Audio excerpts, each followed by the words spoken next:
So Rashford may not bring out the numbers that Lukaku did, but he'll get more in a social system than Lukaku would in a social Okay, system. so looking towards this season, as far as Man United are concerned, so it's only one game. It's only one game and something. But how do you see this season unfolding, especially for Solskjaer? Now, let me be real with you, and I may be wrong here. It's only one game, but look, I thought Chelsea would win. Very, very good for United to get it out for. Because before this, I said Solskjaer gets sacked by Christmas. That's what I said. Yeah. I said yes. I said it. Yes. I said it. Replace that with Lampard or something. Easy. If you're gonna throw that out there. Well, if he loses on Wednesday, I'm saying September. Easy. Chill. I didn't say that. Chill. End of August. No. So so how do you see United's season unfolding? Because let me just put my thoughts here. It's like, I think Rashford is under a lot of pressure because of Lukaku leaving. I think because, yes, Martial has a number 9 jersey and so forth, but I do feel that a lot has been put on Rashford as the striker and everything. And I think because he's the younger guy and he's the United guy that's been grown through there, this is pretty much seen as you're the Martial. He could come. He could go. He could come and go. You never know. Rashford is like, this is the future, 5, 6, 7 years, and Rashford wants that. So there's a lot of pressure upon him. So my thing is that you said 5th. Yes. What do you think needs to happen, or what kind of circumstances could take place for United to then get top 4 in our top 4 position then? Well, first and foremost, I think, the pressure that Rashford is under is definitely more so than the likes of Martial. You said Martial could leave next season if things don't go well, and he's just another player who's come through the door. Rashford is possibly a player who could be here for life. So that's one thing. And so he's got, those Man United legends to really live up to. Martial's just doing a job, innit? Now, the fact that you said Rashford wants that, for me, is key. If you relish the pressure, then that pressure should allow you to play better.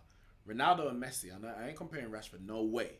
But them two go into every game, pressure from the fans, from the public, pressure. You have to do this. And if they don't do it, if you get one goal on a Saturday and Messi gets 2 on the Sunday, the pressure's on Ronaldo for the next game to get a hat-trick.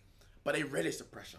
So if you can take that pressure and relish it, then you become a better player. If you let it eat you, then you're going to struggle. But I think the fact that Rashford welcomes and wants that pressure, then for me, he'll be a better player.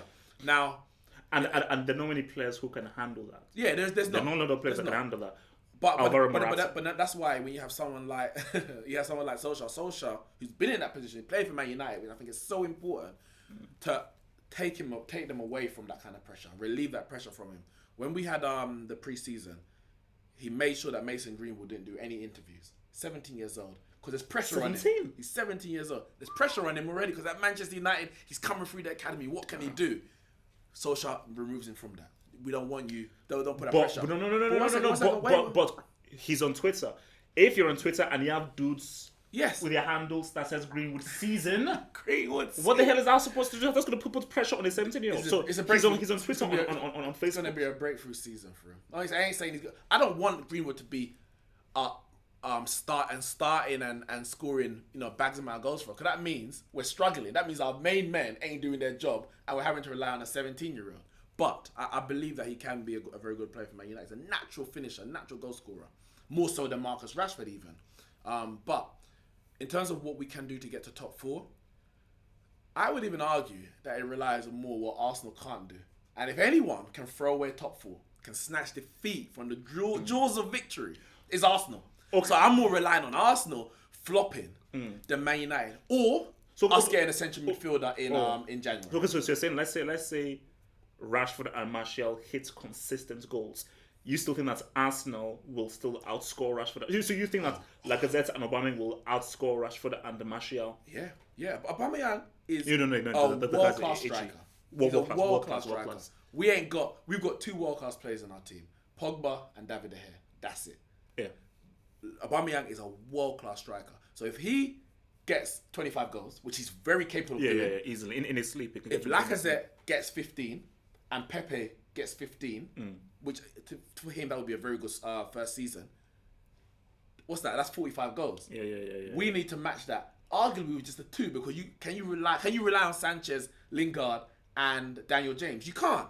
So I would expect at their best Pepe, Aubameyang, and Lacazette to outscore Rashford and Lingard. Yes, but as I said, if anyone's capable of throwing away top four, is Arsenal. They did it last year. It was in their hands. So and they threw it away. so basically, for what you're saying is, if let's say in January United can get like a holding midfielder or a central midfielder, either one, because if you get a holding midfielder, then Matic is out.